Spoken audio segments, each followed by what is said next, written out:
Hey guys, let's talk about love.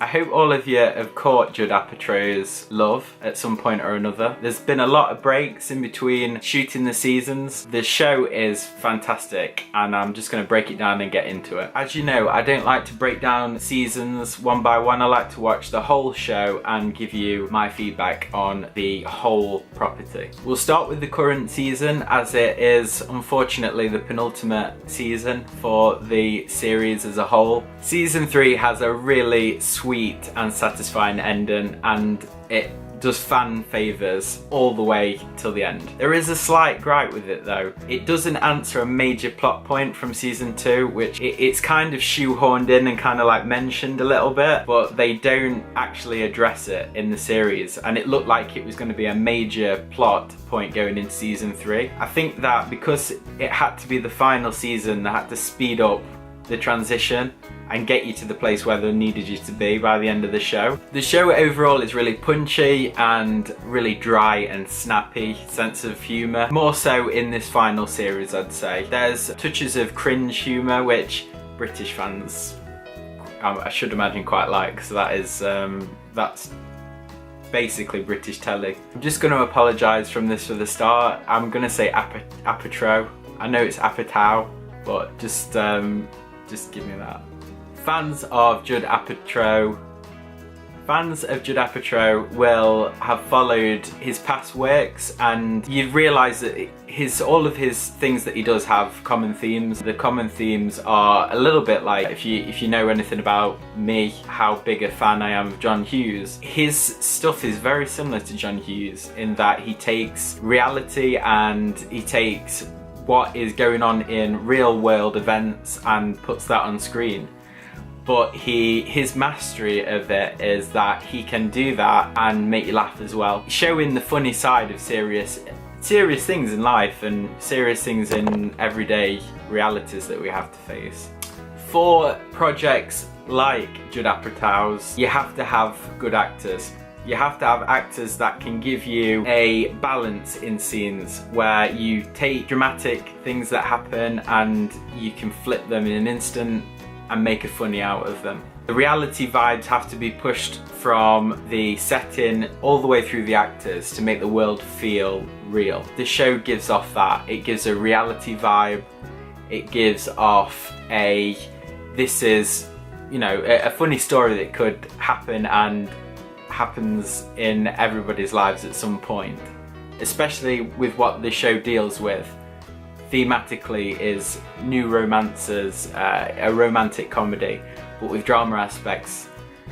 The drama side of it comes from Gus and Mickey, who are the main protagonists in the show. They struggle to find a balance with each other because their personalities are so up and down and really clash because they view the world in polar opposition. Mickey is a recluse, she is a free spirit, and she's like who's gonna give a shit. And Gus is a caring guy. He's not to say that Mickey isn't, but she's a much more centered person than what Gus is. Gus is a bit of a people pleaser. He likes to give off an impression to everybody that is this good guy. Obviously in life, you know that you can't always keep those standards up, especially when you are faced with hardships, and is faced with many hardships in the series. The main parts of the story are based around, could these two actually be an item? Could they stay an item? And if their personalities let each other work. There's an obvious attraction throughout the show for the characters. You as a viewer, you're willing them to find a place together, because as you watch the show you realise that they kind of calm each other down. Mickey takes the Mickey out of... Mickey takes Mickey. Mickey rips into Gus a little bit and it calms his nature down. Mickey is a bit of a... she's a bit impulsive, she just does what she wants. Gus learns her to be softer. She learns a lesson that to self-evaluate before she does certain things that she would normally just do. The equality in the show between the two characters is there and stands strong as well. Mickey is a real strong lady, Gus is a vulnerable guy. They are flip sides to what culturally expected expected from gender. That's nice to see as well. They both take those mantles and those premises and flip what we expect on its head, but they do it in a way that is eye-catching and makes you want to stick with the show, because they are really two lead roles in the series. You see Mickey's side and you see Gus's side. A theme that runs all the way through the show is of how painful new relationships can be, how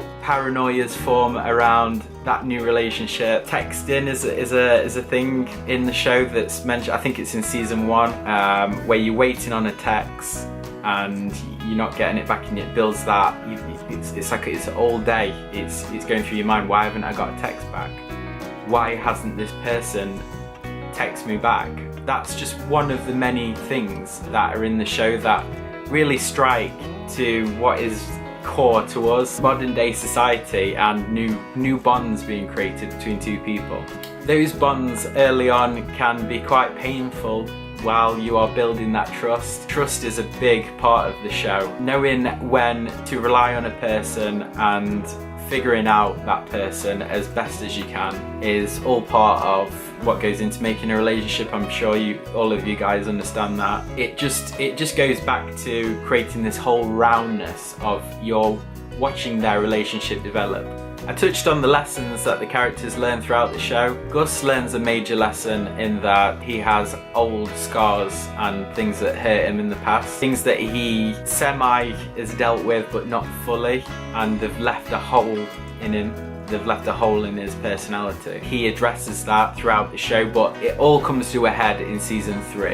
It's very much about him learning his shit and trying to figure out how to heal as a person and grow and learn from what's happened to him. Mickey learns how to trust and how to share herself more than just physically with a person. She lets her guard down, guards that have been put up and established in prior seasons. Some backstory in this season as well. She has a main plot point, which is her dealing with her addiction and her overall addictive personality. I think she uses her addiction to mask pains that she has and fears that she has with trust and her self-worth. Self-worth is really pushed forward, and you finally understand why Mickey is the way that she is in this season. I thought the show dealt with that very well. Those aspects that you see in this season finally put a cap on realising why the way that she is with people. It's nice to see that she gets to finalise her arc in this season, and we get to see that too. She pushes from one end of the spectrum all the way to the end. We see her character going towards a better place. She finds a new purpose in life. The overall story centres around Gus and Mickey, and ultimately the question is, do these two characters help or hinder each other's recovery? How will they make each other stronger if they stay together?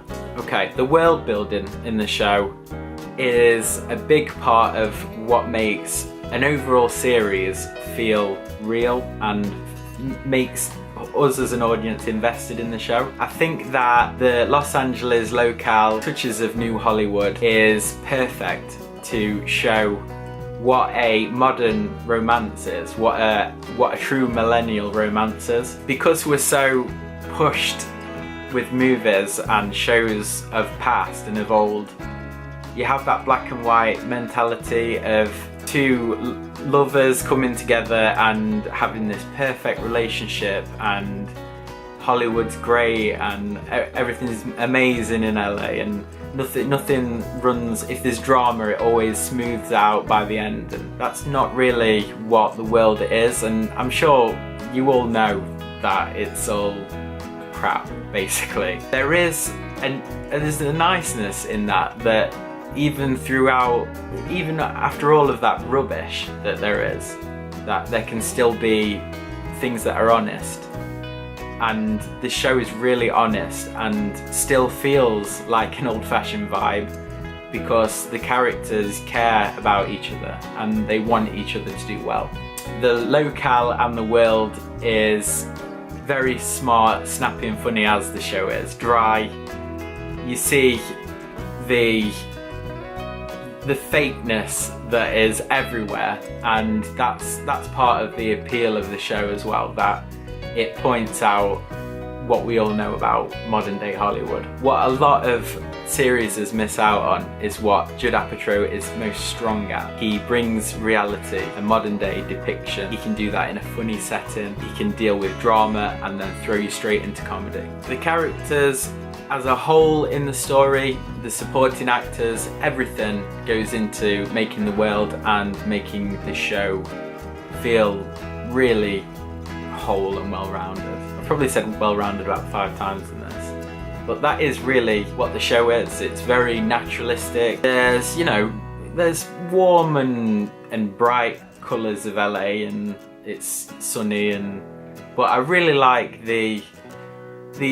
just the everydayness of the series and how it's still really captivating. It can take you into a really silly moment just out of the blue, but it doesn't really matter because you have the grounding of what the show's about. To summarise the show, I really like the show, and I think that anybody with a Netflix account should just binge it because it's a perfect show to binge. I would just warn you that if you do binge it, you might miss it a little bit, because I've watched it from season 1 and waited for season 2, season 3. Because they have pushed so much forward to try and get the final show done. Some things that could have been explored aren't quite there, but it's not to the detriment of the show. The show feels finished with, and it has a really nice finish. The only thing is, you want more. The characters are so good. The show is so good. You'll feel slightly lonely after it's done because you've grown attached to the characters. If you want a full breakdown of what I thought about the show, I've started posting to What Topics Facebook page. So that's going to be like a slight summary of what I've said, and it'll go into a bit more detail than what I've been able to do on video, just to keep the video as short as I can. Please feel free to head over to our Facebook page. Feel free to browse anything else that we've done. The new podcast, which I'm going to be starting every 2 weeks. We're going to film the podcast and hopefully get different guests to spot on it. Thank you for watching my review of Love. I hope I've been comprehensive enough. If not, go to that Facebook page and have a look at what I've thought about it. Please like, subscribe and share. Links to other videos should be popping up. Please support the channel just by clicking on them. Thanks a lot, guys. See you in the next one.